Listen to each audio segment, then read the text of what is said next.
Dark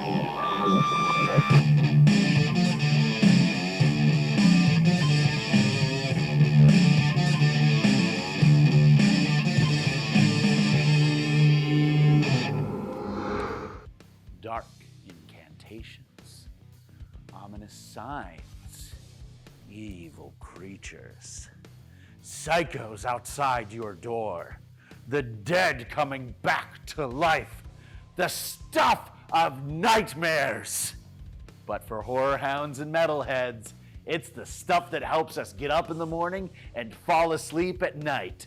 I am your cousin Bobby, and I have an incredible treat for you.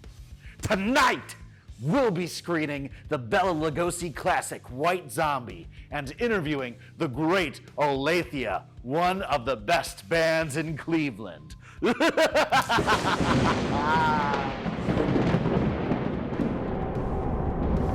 Before we get to our interview, let's talk about White Zombie. Released in 1932, the movie is considered to be the first full-length zombie movie. Though I want to be clear about what kind of zombies we're talking about. These are zombies raised through voodoo, not the flesh eaters we see in Night of the Living Dead. You see, zombies come from Haitian folklore, where they were brought to life by a bokor, basically a voodoo witch. They would then serve as undead slaves. The things we call zombies today are actually closer to ghouls, which were traditionally flesh eaters in folklore. In fact, you might remember that in Night of the Living Dead, it never refers to its shambling hordes as zombies, using several other terms, including ghoul. But somewhere along the way, the undead aspect got people mixed up, and we as a society decided the Z word sounded cooler. Here, our zombie master is Bela Lugosi, who totally owns this movie. He had an amazing stare, and things get chilling when the camera focuses on his evil eyes. It's not totally clear why he decided to appear in this movie, as it was a cheaper independent film and he'd already had success in studio pictures like Dracula and Murders in the Rue Morgue. It may have been due to his insatiable drive to keep working, as he appeared in over 60 films in the 30s and 40s alone. And yes, this movie was the inspiration for 90s metal band White Zombie. But let's focus on a local band you should know about. My friends in Olathe.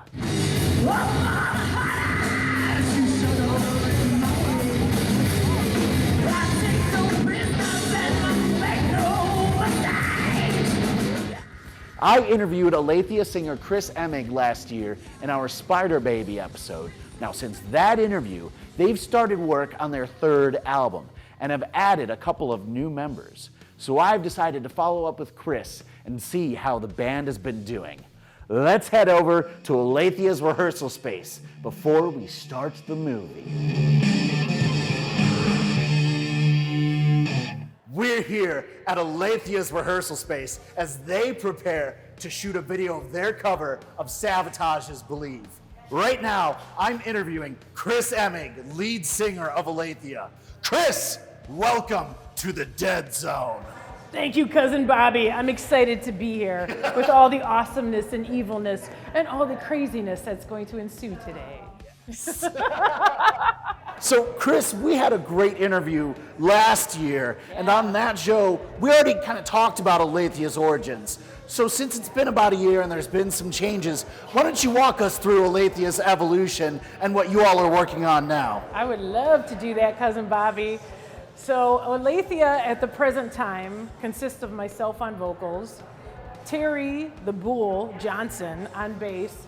We have been together a long time, and he is the rock and the foundation of a lot of things. Joe Lowry on drums, who is an absolute beast.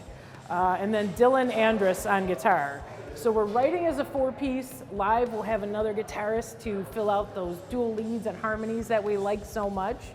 But we're having a really great time writing. We have a new CD in the works. We're shooting a couple covers. videos and some songs that we're going to record too, because COVID gave us a lot of time to be creative and have some rock and roll fun. Right. So on your Bandcamp, you label yourselves as melodic thrash, which I think is a great description of your sound. Though I also hear some power metal, some new wave of British heavy metal too. So how did that sound come together? There is a lot of influences to our sound. It was actually pretty hard to put a description together. It's really just everybody's background and what you bring to the table, and we don't hold anything back. We don't want to be just one thing, so anything you got, bring it on. One of the new songs we're writing has a lot of blues tones with this thrash song that is going to be pretty insane for a lot of people. But one person described us once as a heavier hailstorm with a slice of Slayer. And I thought that was a fair description. I like that. So you're doing a video for your recent cover of Savage's Believe. Can you run us through the basic conceit of the video? Well, the song Believe to me has a lot of hopefulness to it. You know, that you got to believe that everything's going to be okay and believe in yourself through all the bombardment that the world throws at us. So it's really about a lost girl who finds her way into this really cool theater where the band is gearing up to do their show, and there's a connection between her and the band and some ghosts that bring her to believe. Very nice. So as you had mentioned already, you all are hard at work on that third album. And is this song and the video a sign of what we can expect from it? What else can we expect? You had already mentioned kind of the bluesy thrash song. So the Believe is just going to be a one-off item that we want to do. It's not going to be on the album. We are doing another Savatage cover that's going to be a straight-up cover that will be on the album, which is the Hall of the Mountain King. Yes! So, you know, and it's really fun to take a band that you love and try to bring it to life and be creative with it. So we wanted to do one song that we could turn our own way and another straight-up one. So as far as what to expect for the next album, it's definitely going to be a fun ride. I'm going to tell you that. Nice. I look forward to it so much. It's a lot of thrash and melody and good times. I mean, because we all are about some good times now. Right, for sure. Especially now. Your most recent album, Snake Charmer, you released it with a spell book, which I loved. It was a great graphic companion. And so not only did I like the graphic aspect, I liked that it was like when you used to get CDs and you'd be able to look at the artwork and the lyrics while you listen to the album. Where did the idea for that come from, and what was the process of getting that together? You know, the idea sparked from one of the sessions at the recording studio. We were sitting around while some other guys were tracking, and Matt was there, who is our sixth member of Aletheia.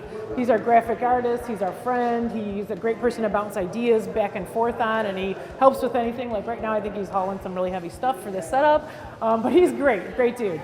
So we're sitting there, and I was just thinking about, you know, what it takes to get an album done and all the people that help out.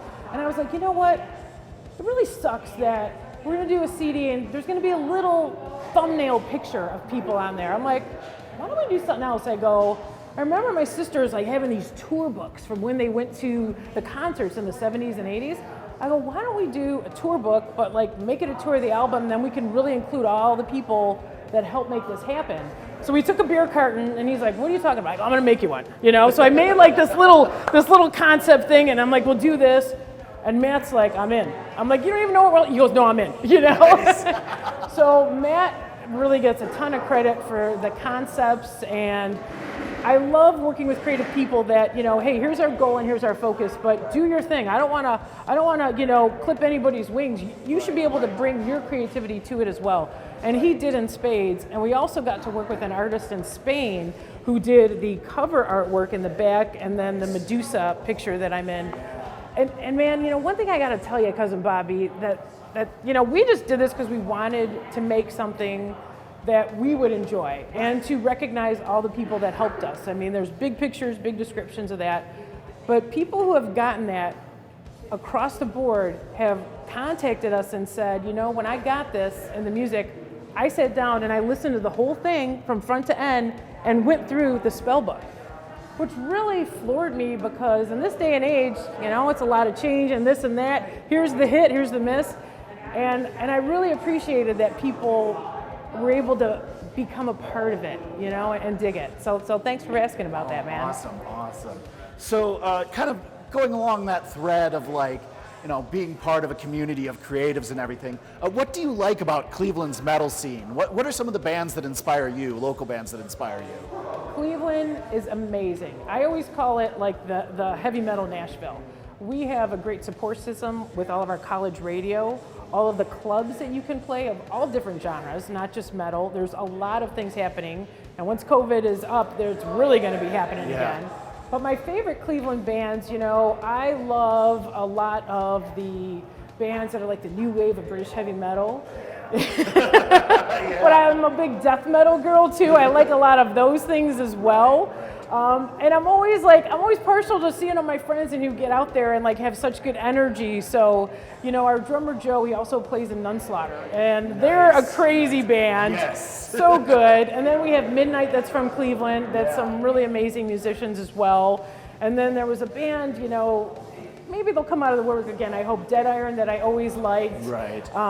There's my friends in Bessemer Saints that are like a blues power trip rock thing, and you know, a band Salt Sinclair that I really dig too. They're like the British Go-Go's to me. These chicks that I dig, you know, and there's so many things. But those are a couple that stand out right now. That's cool. You know? That's cool. So speaking of Nunslaughter, you, Alethea and Nunslaughter both performed at the last Cleveland Metal Holiday Show at Beachland Ballroom, which you also hosted. I did. I know that was a while ago now. We didn't have one last year because of dang COVID. Yeah. So going back to winter of 2019, what was that experience like performing at that show and hosting it? You know, that is a show that I hold near and dear to my heart.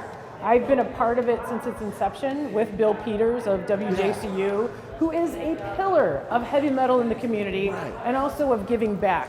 And that show is amazing because everybody donates their time. The Beachland donates their time, staff, anything else that happens there, everything is donated. And 100% of everything that is raised goes to the food bank, the Cleveland Kennel, the Alzheimer's Association. So I've been doing it since its inception, and it's been around a while. But that year was particularly, this year and a half ago, almost 2 years, was particularly fun and meaningful because we got to write the theme song for the show. Yeah, we are the storm because we are. We all come in and it's this chaos, but it's like a beautiful thing that grows out of it. And I'm always appreciative that I can be a part of that. And if I can host it and play at the same time, even more fun. All night. And it's like a family reunion at that show too. Everybody who comes out. I mean, it is. People put that on their calendar for next year before the first show's done. Yes, yeah, for sure. Yeah. No doubt. All right. So we're getting kind of close to the end here. We're gonna run through some rapid fire questions. Dig it. First one. Favorite song from your catalog? 7 Deadly Sins. That's a great choice. Love that song. What album was your gateway to metal? Oh my God. It's Metallica, right off the bat. Metallica, the very first album. Same. Yeah, absolutely. Oh my gosh. Now, if you weren't an awesome rock star, what would be your main creative outlet? If I was not an awesome rock star, I would be doing your job because I love what you do, Cousin Bobby. It's actually the second time a singer of a band has told me that. Seriously. Very nice. So similar to the last question, what is something outside of music that inspires you? You know what? I love the outdoors. I'm a big hiker, a big advocate for getting out there and sweating outside just like you sweat on stage and in the crowd. Nice. So your song lyrics are a mix of spirituality and perseverance through personal struggles. So who hurt you, and can we go kick their butts tonight? I've already taken care of that, but thank you for the offer. Glad to hear you already took care of it. All right, so picture this. You've just finished a killer set. You've packed up all your gear. You turn around and you see an army of demons advancing on you. Bone-munching, fire-spewing, flesh-ripping, literal demons. Suddenly a sorcerer appears and he tells you he can help by giving you one item to assist in battling back the horde. What item do you choose and why? I said, give me a keg of good German beer because I got to give it to all my fans right here. There you go. Helps everything, folks. Gross. So before we close out, what are some of your favorite memories from your time with the band? You know what? My favorite memories are the creative aspect of just working with people and having the freedom to just toss stuff back and forth Right. and get crazy with people and get funny. And, you know, that's always a really special thing. Because if you're creative and you can meet people like that, that's a special thing. Yeah. Now, besides that, on the other side of the spectrum, when I went to New York and played at Lucky 13, Okay. where they have dancing poles at the bar and they're open until 3 a.m. and we had to keep reeling in Hunter from the bar to help us out with things. That was like a fantastic trip because we was weekend warriors. And I remember coming home on that and we had to make a pit stop and I walked in, Hunter was sleeping on my shoulder, you know, with the jacket there and stuff. I walked into the McDonald's or wherever we stopped. He walked in behind me and he followed me right into the ladies' room. And then he realized, whoa, where am I at? And he comes out, he goes, what state am I in? And everybody looks at him and we go, you're in a state of confusion, dude. I was about to say, that's a loaded question. So it's just having fun, man. It's like, do anything in life, get out there. Who cares if it's perfect or not? Just have fun, man. Right, And that's right. it. Just push it. Be the first one there and the last one, because that's when the magic happens. I'm going to tell you that right now. Oh yeah, no doubt, Yeah. no doubt. So Chris, where can we find Alethia's music? You can find us in Cleveland. No, you can find us. You can find us anywhere. Olaithia, and you just Google that, and we will come up right away. So Nice. thank you for it. But Bandcamp is probably the best place if you want to purchase things and support us. Yeah. Because they're very band friendly, and we have everything listed on there. And of course, get out to the local shows when everything's back up, because that is real magic right there. That is. First Friday of every month, folks. That's when Bandcamp waives their fees. 100% goes to the artists. So first Friday of every month. Chris, thank you so much for inviting us into your unholy rehearsal space. It's been a great interview. Thank you so much. Thank you so much, Cousin Bobby, man. It's a good time. I appreciate your time and all that you do for horror and metal, and I didn't swear. All right. No swear words. Thanks, Chris. Thank you very much.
Looks like a burial.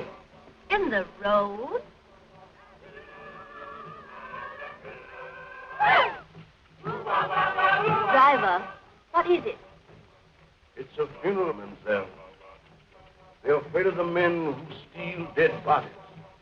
So they dig the grave in the middle of the road, where people pass all of the time.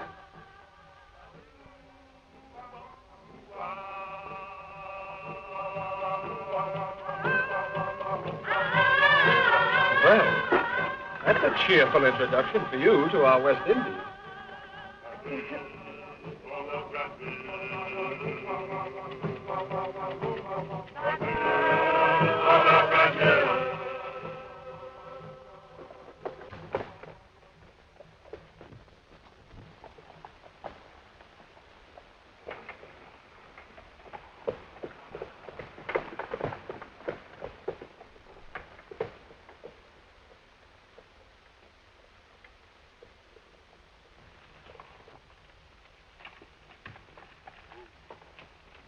Do you know where is the house of Monsieur Beaumont?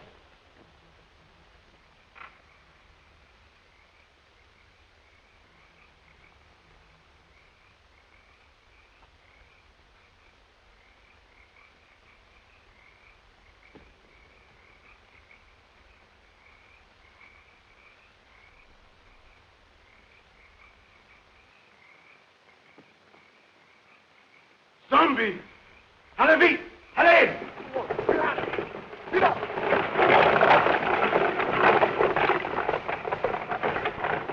It's got like hands clutching me.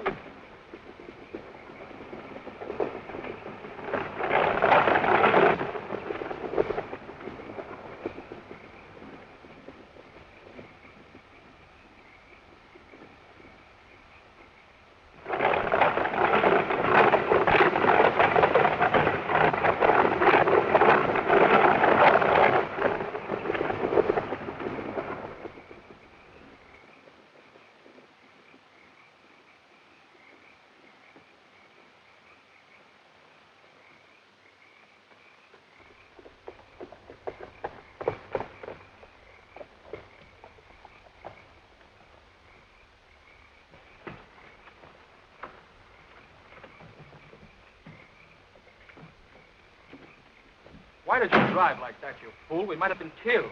Worse than that, monsieur. We might have been caught. Caught? By whom? Those men you spoke to? They are not men, monsieur. They are dead bodies. Dead? Yes, monsieur. Zombies. The living dead. Corpses taken from their graves. Or made to work. The sugar mill. The fields at night. Look! Here they come!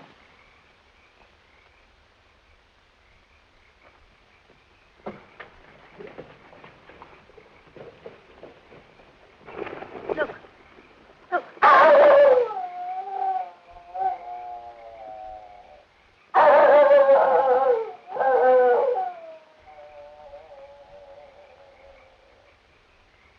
Excuse me, please. Have you got a match? Did I frighten you? I'm sorry. I'm ugly enough, I suppose. No, it wasn't you. Something happened back on the road there. We stopped to speak to some men. Our driver told us they weren't men at all. He said they were corpses. Corpse? Surely you don't believe it, do you? No. I don't know. Haiti is full of nonsense and superstition. They're always mixed up with a lot of mysteries that turn your hair gray. I've been a missionary here for, 30 years, and at times I don't know what to think. Come, let's go in the house. Oh, yes. Huh? Come, dear.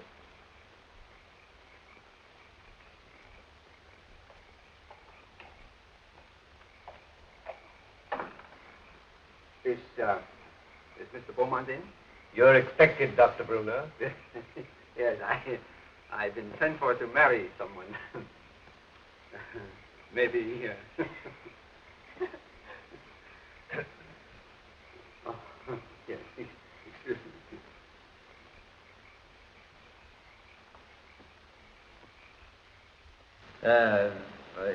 How long is it that you know Mr. Beaumont? Oh, only a few days. Madeline introduced him on the docks in Port-au-Prince. And you? I met him on the ship coming from New York. He was very kind during the voyage. So Madeline and I planned to be married the moment she arrived. But Mr. Beaumont persuaded us to come here. He promised to take me out of the bank at Port-au-Prince and send me to New York as his agent. Strange. Very strange. I'll tell Mr. Beaumont you're here. Yeah.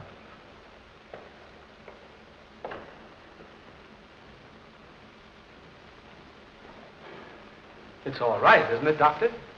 Oh, I guess so. You see, I've only met Mr. Beaumont once or twice, but he never struck me like a man that'd take the trouble to play fairy godfather to a young couple like you. Unless... Unless what, sir?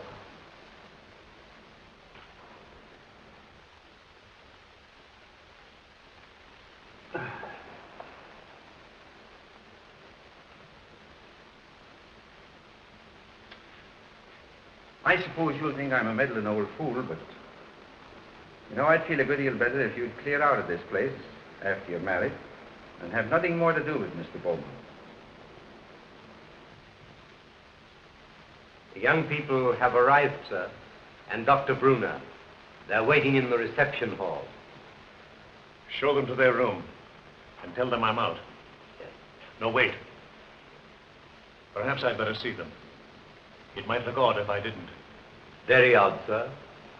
Especially as Dr. Brunner is a trifle skeptical as to your motives, sir. Never mind my motives. Has that other person sent word yet? No, sir, not yet, sir. He's 24 hours late. I wish you'd keep away from that man, sir. He'll make trouble for you. You needn't worry about that. I'm not afraid of him. I'm not easily frightened, sir. You should know that. But what you're planning is dangerous. Don't you suppose I know that, Silver? You don't seem to realize what this girl means to me. Why, I'd sacrifice anything I have in the world for her. Nothing matters if I can't have her.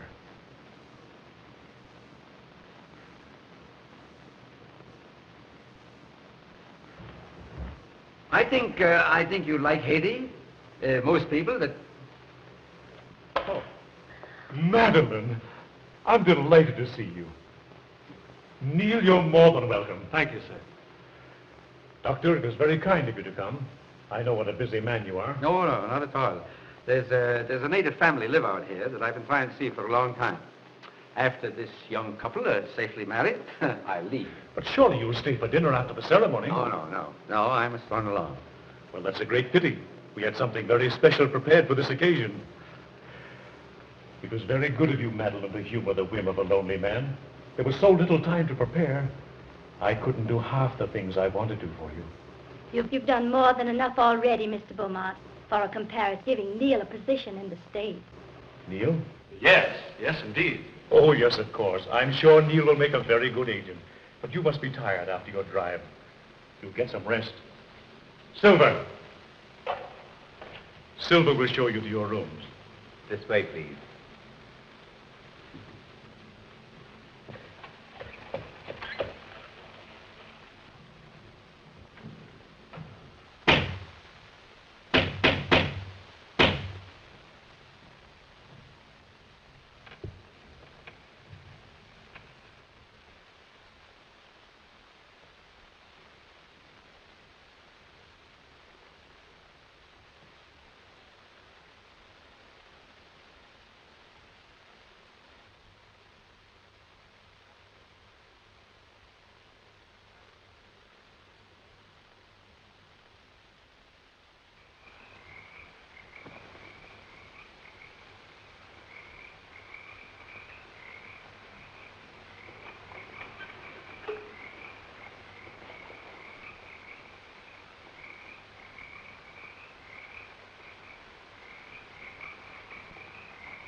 Delighted to see you again, Monsieur Beaumont.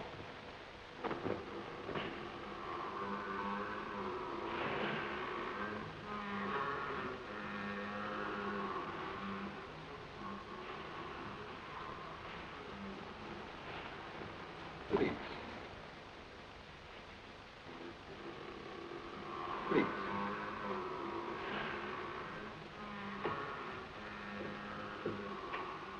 I'm sorry to kept you waiting, monsieur. I have been on a journey, seeking men for my mill. Men? They work faithfully. They are not worried about long hours. You could make good use of men like mine on your plantation. No. That's not what I want. Then perhaps you wish to talk about the young lady who came to your house this evening. You've seen her? When? On the road tonight.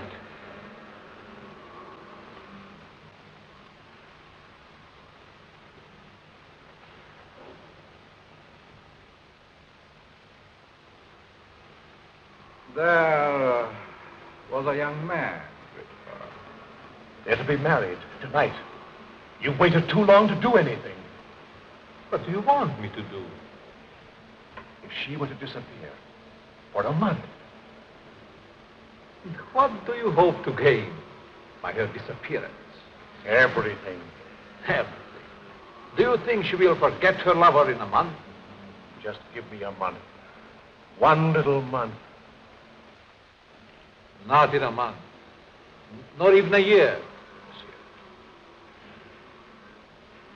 I have looked into her eyes.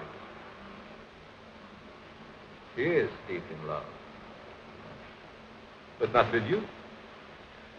They're to be married within an hour. There must be a way.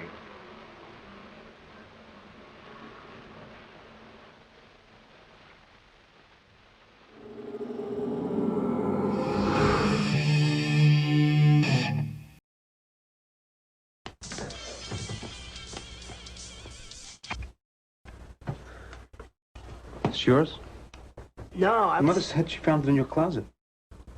I don't know. One of the guys must have... Must have what? Look, Dad, it's Where not... did you get it? Dad, Answer me. Who taught you how to do this stuff? You, all right? I learned it by watching you. Parents who use drugs have children who use drugs.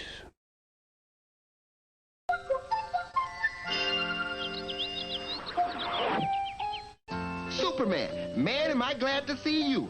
What are you doing on this deserted road? Some guys from school drove out here and we're going to start fooling around with drugs. When I told them all drugs do is mess up your head and get you in a lot of trouble, they kicked me out of the van and drove off. You're right not to get involved in the drug scene. Nobody with any sense wants any part of it. How do I get home? That's no problem at all. How prepared is your family if a hurricane shows up at your doorstep, or a flood, or a blizzard? You can't just turn away a natural disaster. That's why it's important to go to ready.gov/plan now. It has the tools and tips you need to make an emergency plan with your family. So if disaster comes knocking, let's go. You'll be ready to help keep your family safe. It's just a pizza. Yes! Make a plan today.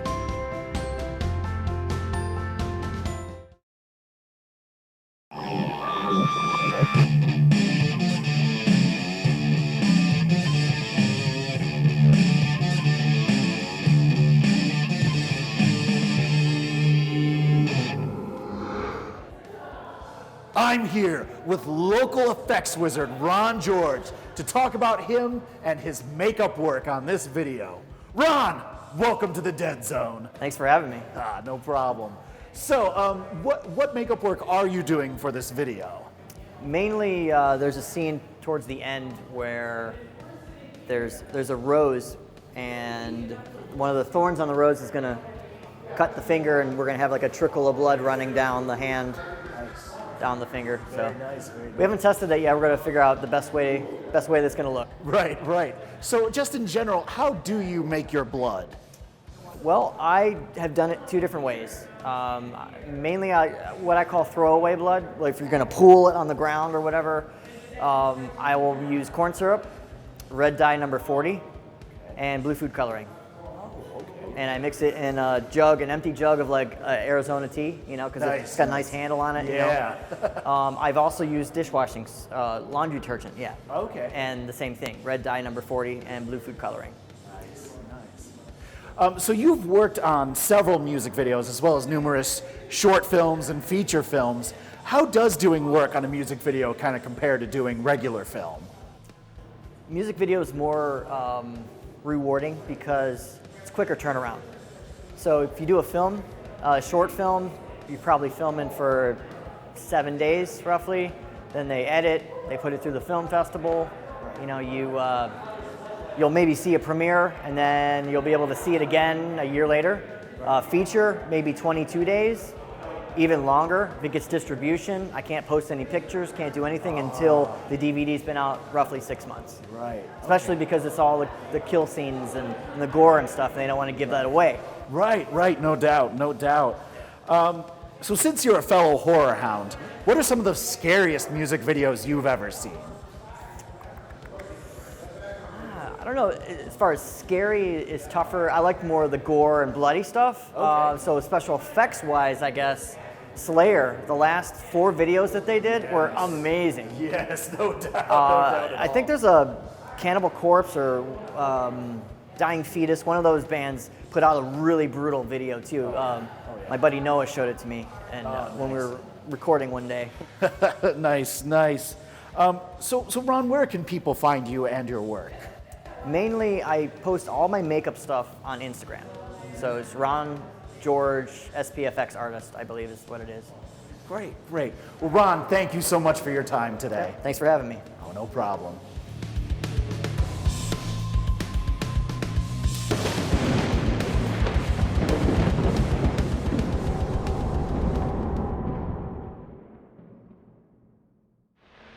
They're to be married within an hour.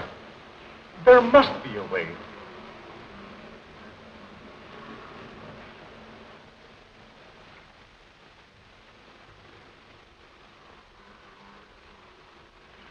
There is a way.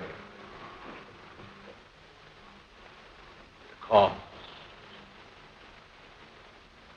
is heavy. You give me what I want, and you may ask anything.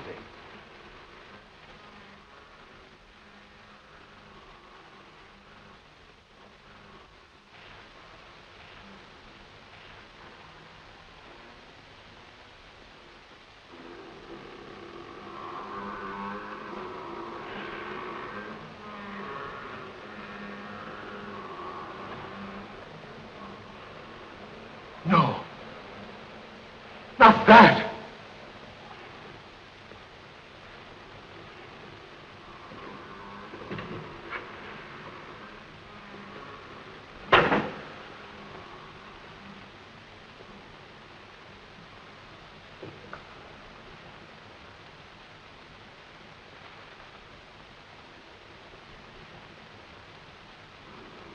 Only a pinpoint, Monsieur Beaumont, in a glass of wine, or perhaps a flower. Take it. The time is very brief. You must do your share if I am to help you.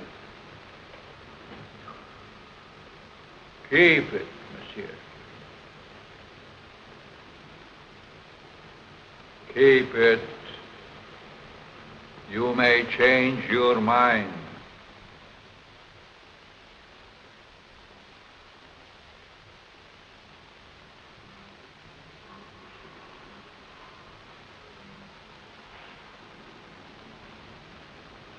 Send me word when you use it.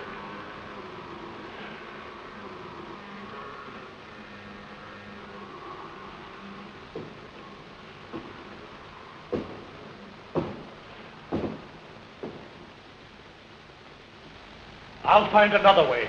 There is no other way.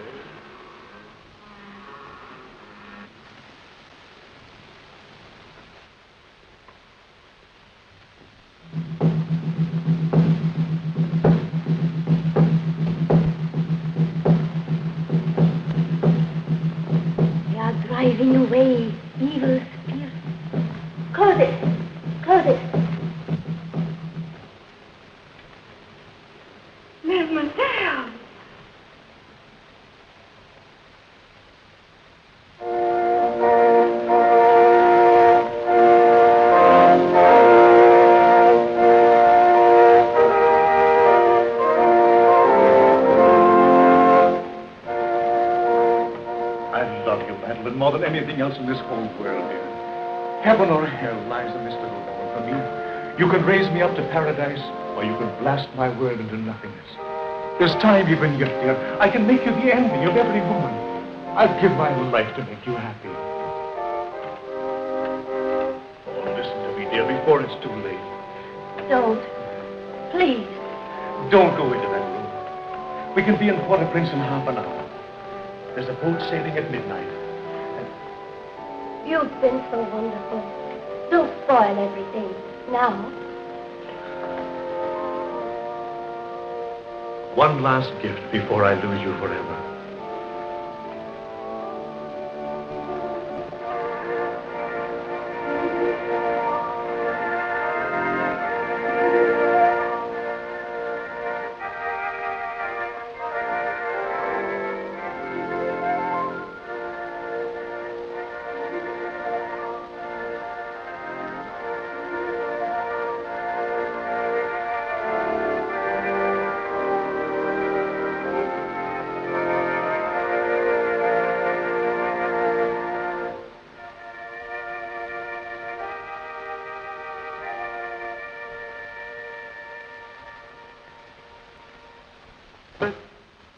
We are gathered together here in the sight of God and in the face of this company to join together this man, this woman in holy matrimony.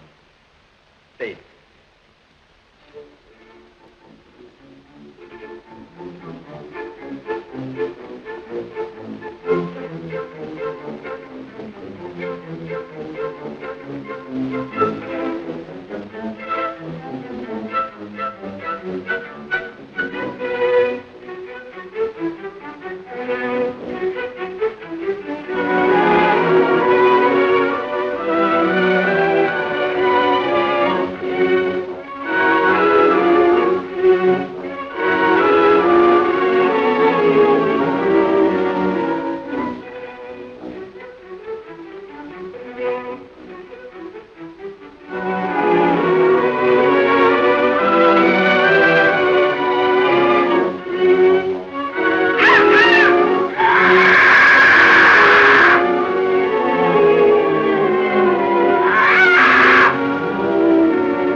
Toast to the bride, to beauty's queen. Gladly, my lord.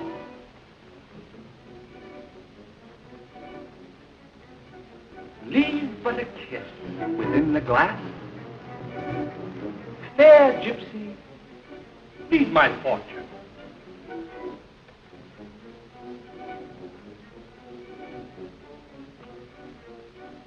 What do you see in the glass?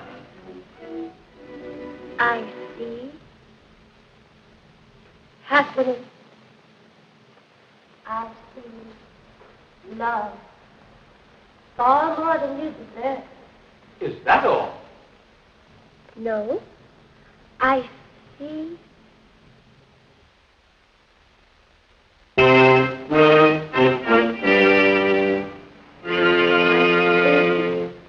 What is it? I see death. Madam. Madeline, what's wrong? Madeline, my dear, please.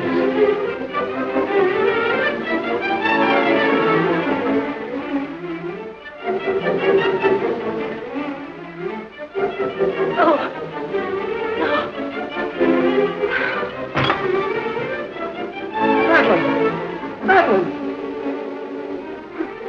Can't we do something? Please. Madeline!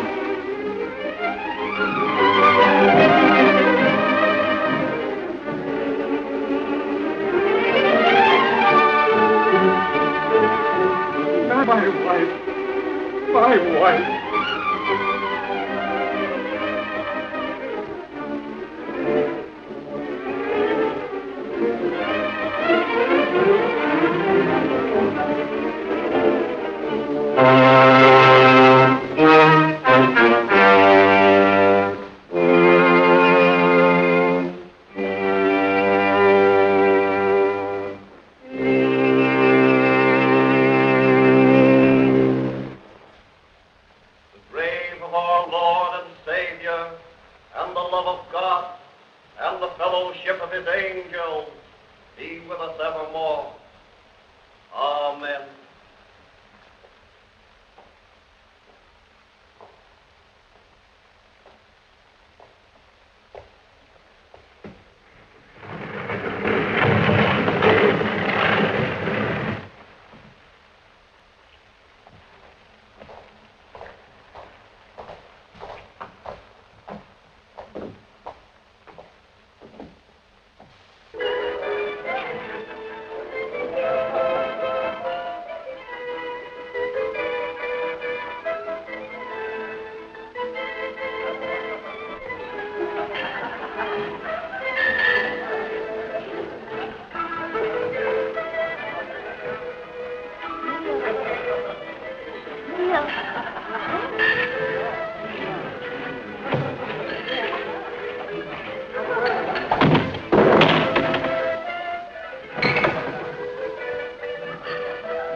Zombies?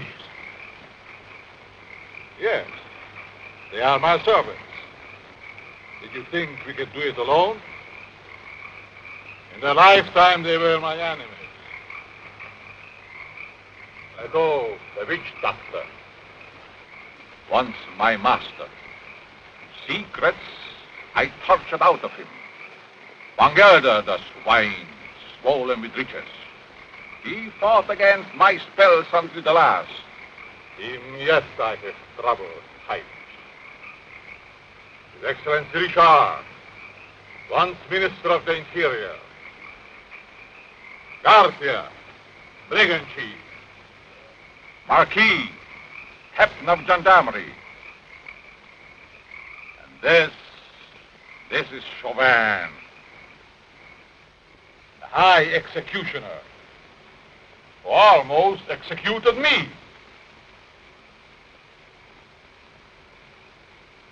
I took them, just as we will take this one. But what if they regain their souls? They would tear me to pieces. And that, my friend, shall never be.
There's two explanations that strike me. Either the body was stolen by members of a death cult that use human bones in their ceremonies, or else... Or else what? She's not dead.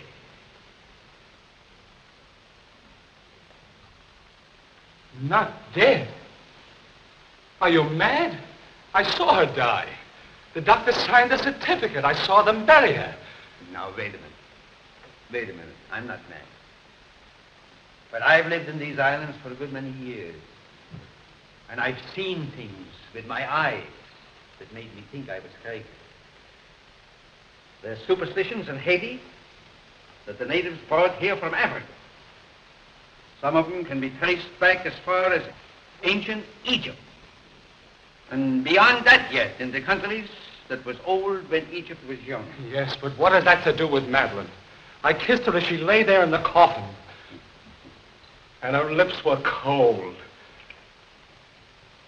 Let me explain. Now, just a minute. I'll explain. Wherever there is a superstition, you will find there's also a practice. Now, do you remember what your driver told you the night he took you to Beaumont's house? Oh, about those horrible creatures we saw. Yeah. He said they were corpses, taken from their grave. That's it. Now, wait. Now, that's the superstition. Now for the practice. The ghouls that steal the dead corpses from the graves are supposed to put them there in the first place. Do you mean that Madeline was murdered so that somebody could steal her dead body? Ah, nonsense. No. Not her body, yes, but not her dead body. That's what I mean. Well, surely you don't think she's alive in the hands of natives? Oh, no, better dead than that. Excuse me, please. Have you got a match? Thank you.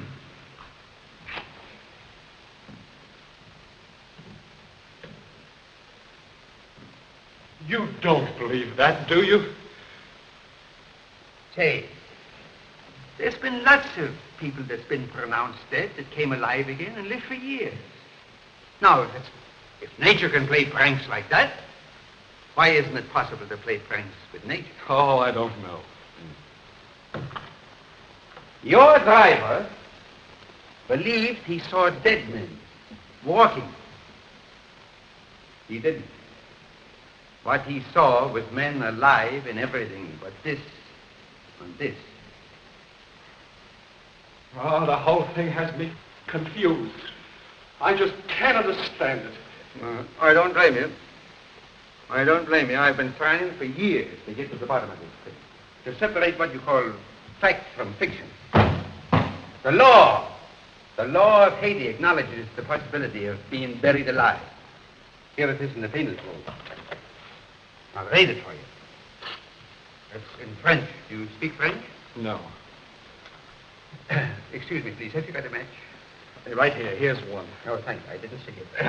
I'll translate it for you, if you should fit it. Article 149. The use of drugs or other practices which produce lethargic coma or lifeless sleep shall be considered attempted murder. Yes. Attempted. Yes, I see. Yeah, all right, all right. If the person has been buried alive, the act shall be considered murder, no matter what result follows. Beaumont. Say, you said that you couldn't understand why he was so interested in us. Do you think he did this? No. No, I think it's native work. Native work, exactly. Of course, if you want to, we can go to Beaumont's house first. If I can get my hands on the devil that's responsible for this, I'll make him such an example that every witch doctor in Haiti will be shaken in his sandals. But we can't do this alone. Can't the authorities help? Authorities? Neil, my boy, you don't know these islands. The native authorities are afraid to meddle. I'm not. I got friends among the natives. They'll tell me things that no gendarme could ever get out of. Because I'm a preacher, they think I'm a magician. Before we get through with this thing, we may uncover sins that even the devil would be ashamed of. Oh, these witch doctors. Hey, horror hounds. Coming in here for an explanation of an effect you'll see in Olathia's video later on. The video crew were really excited to utilize an effect called Pepper's Ghost. Created by Henry Dirks and John Henry Pepper in the mid-1800s, Pepper's Ghost is an effect that uses light and glass to create a ghostly reflection. There's an early illustration that demonstrates how it works. The perspective is from backstage at a theater. Below the stage, we see a man dressed as a ghost with a light being shown on him. On stage, there is a large piece of glass tilted towards the ghost. His reflection is shown on the glass, and we see an actor stabbing a sword through him. With the glass tilted at the proper angle and just enough light, it looks to the audience like the man is fighting a real ghost. This effect has been in use for 150 some years in various places, mostly in haunted houses. This includes the most famous haunted house, Disney's Haunted Mansion. In that case, animatronic figures are put in a room that is out of sight of the riders, who end up seeing them as ghosts in the grand hall. Recently, this effect was also used in conjunction with CGI projections to create holograms that perform live on stage. Metalheads will remember this was used for Ronnie James Dio's 2016 Wacken performance. We'll be back after this message.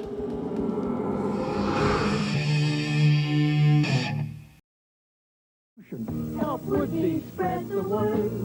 Never be a dirty bird. Hoo-hoo. Don't paint or write on buildings. That's pollution. Give a hoot. Don't pollute. Never be a dirty bird. Hoo-hoo. Turn your radio down. That's noise pollution. In the city or in the woods, help keep America looking good. Look, Boo-Boo, a smoldering cigarette butt.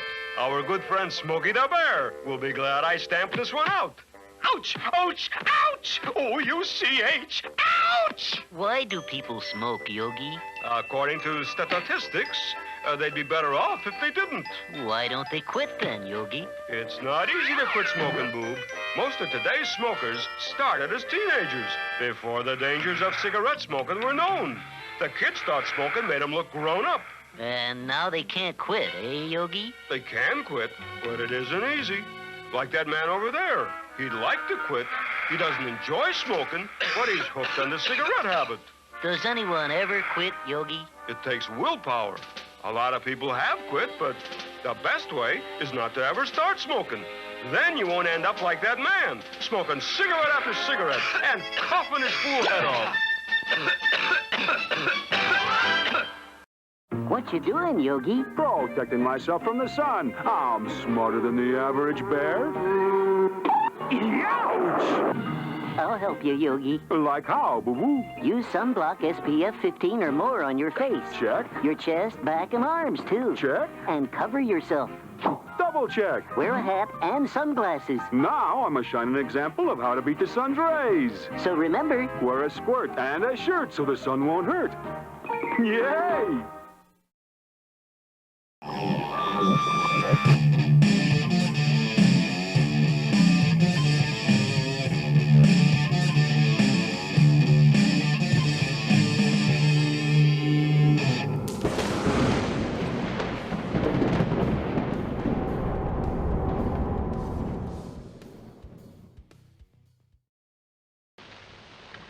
Before we get through with this thing, we may uncover sins that even the devil would be ashamed of. Oh, these witch doctors.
Madeline.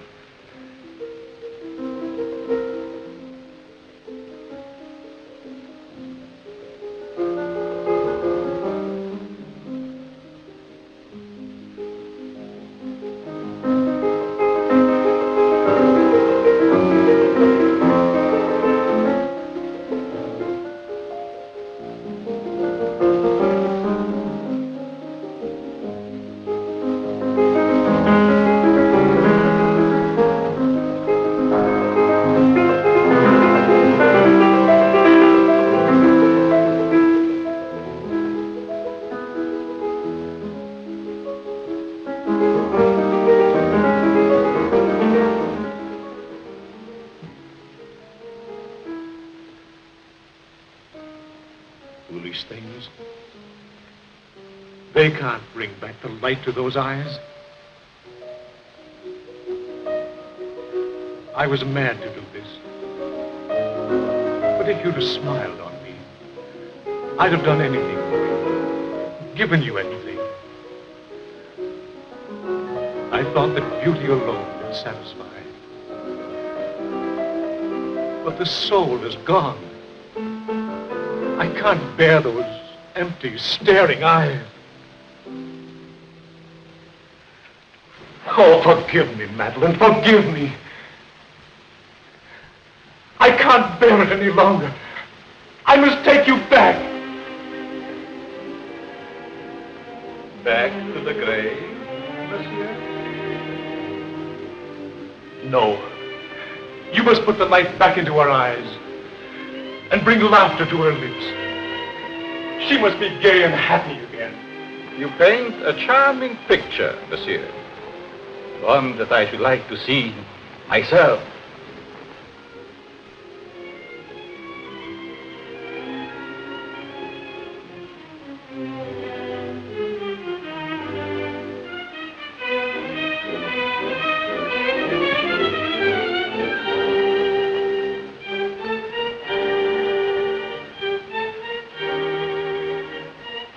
You must bring her back.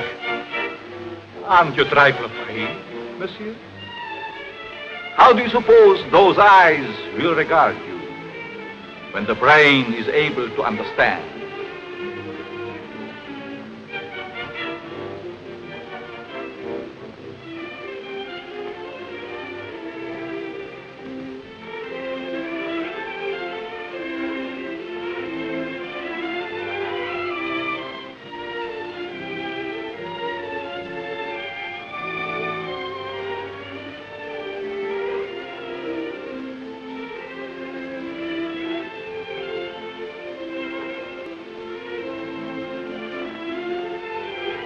Better to see hatred in them than that dreadful emptiness.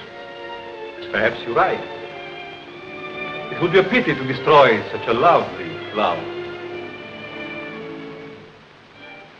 Let's drink to the future of this flower. A glass of wine? Silver, bring wine. We have a toast to drink.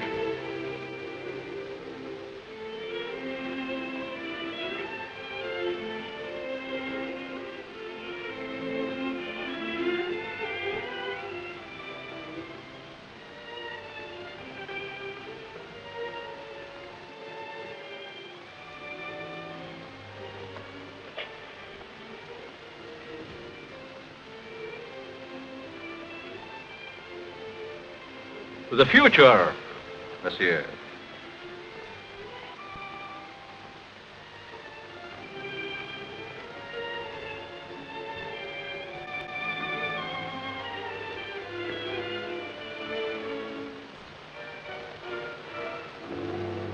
Only a pinpoint, monsieur, in a flower, or perhaps a glass of wine.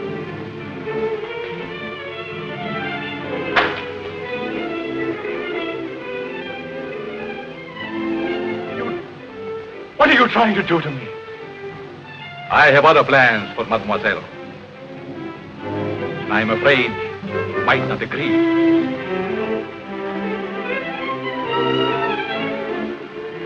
I have taken a fancy to you. Monsieur? Silver! Silver!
To the future, monsieur.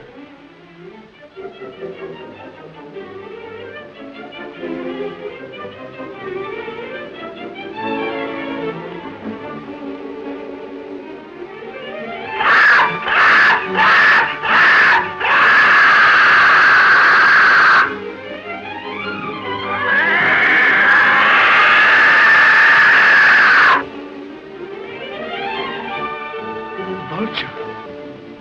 You.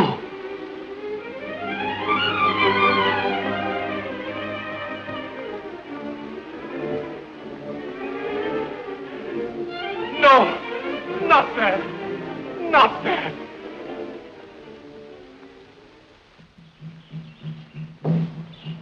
We ought to be picking up an old witch doctor around here pretty soon. His name is Pierre. I've known him for years. He's a great old fella. I don't know just where we'll find him.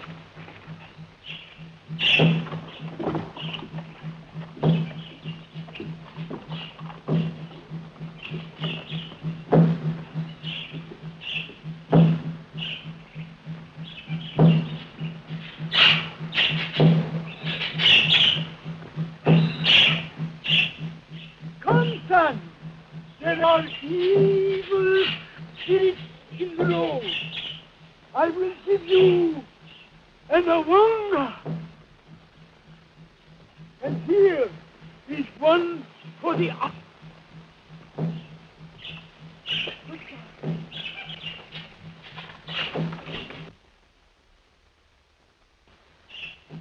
Young man, he's sick with fever. Yes. Hey, wait a minute. We can't afford to have you sick. Neil, why don't you go over there? We got a hard day before us tomorrow. Now then, yeah, come on. He's gone. You can talk. It is a dangerous thing you ask me to do. Oh, well, now listen here. You know. We're old friends, you and me, and I want to go on. Turn back before it is too late. Oh, no. I've come too far to turn back now. I'm too old to go all the way with you. Well, listen. Can't you get somebody to go with us? My people are afraid of the mountain. Why? Because it is called the land of the living dead. Well, have you ever been there? I am the only man that ever came from there alive. There is an evil spirit man that is called murder. Come, I will tell you all about what it is.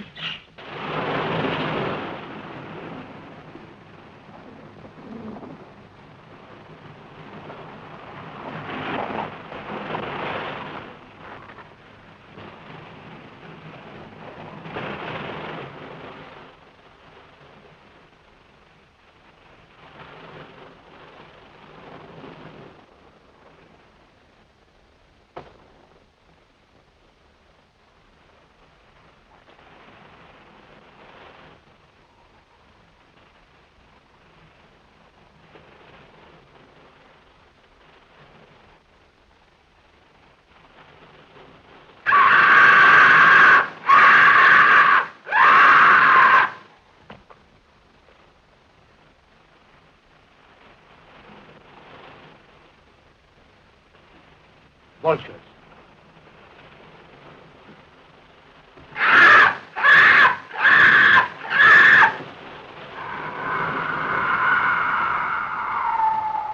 Just as old Pierre said, a cloud of vultures always hovers over the house of the living dead. Madeline. Is she there? No. Oh, I must go and see. No. Kneel, my boy. Please, lie down and rest. Please. You'll feel stronger in the morning. You rest. Let me go up and see what I can do.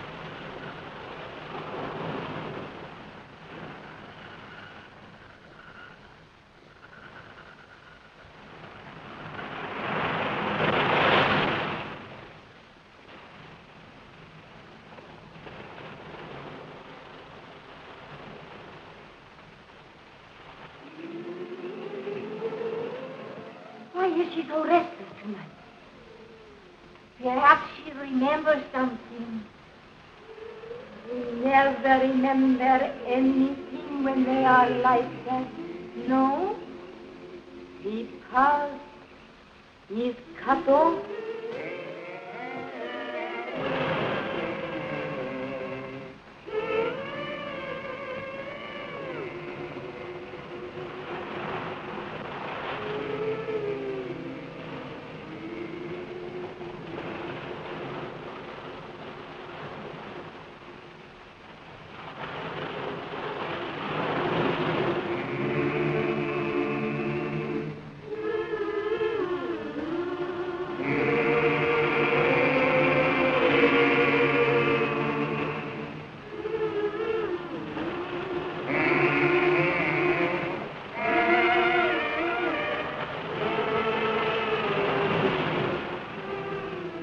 Madeline. Madeline.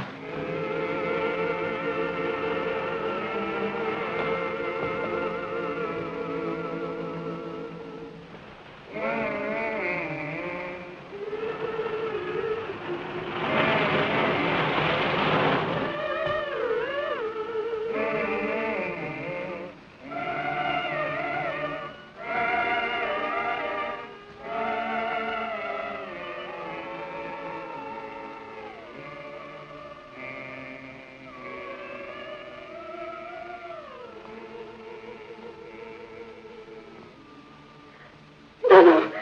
I can't. You must. It's your turn. Let's run away. He might hear you. No, I can't stand it. I'm going to run away. He'll find you and make you like her.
Can you still hear me?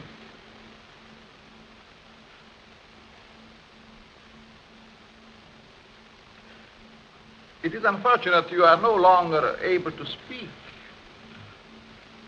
I should be interested to hear you describe your symptoms.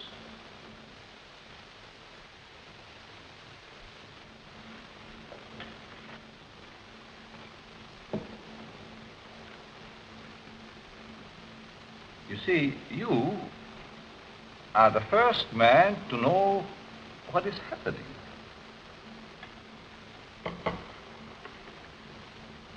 None of the others did.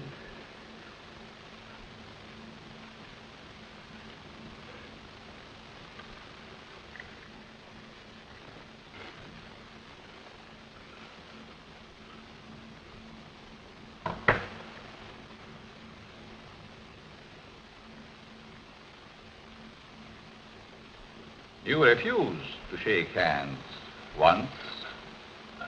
I remember. Well, well. We understand each other better now.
Madeline, I found you. You're alive. Alive. What's the matter? It's I, Neil.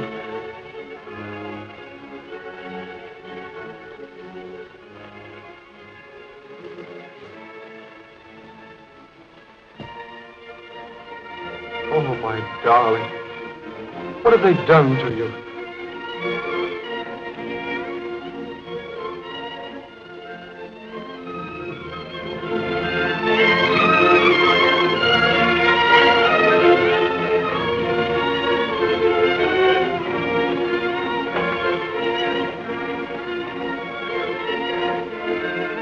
Who are you? And what are they? For you, my friend, they are the angels of death.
Madeline, don't you know me, dear?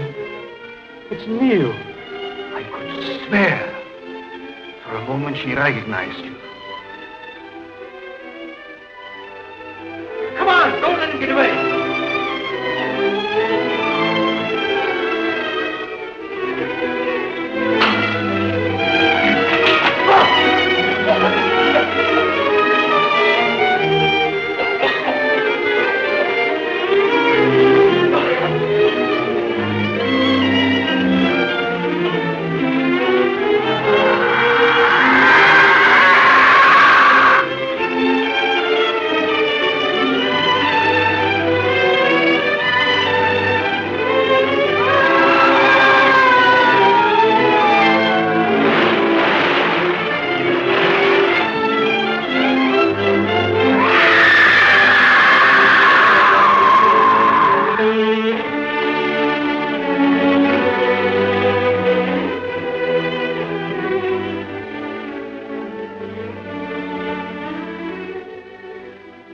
Madeline, my darling.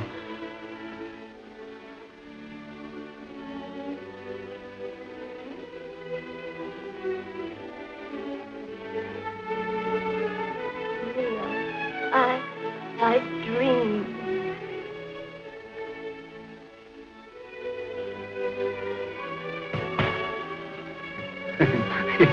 Excuse me, please. Have you got a match?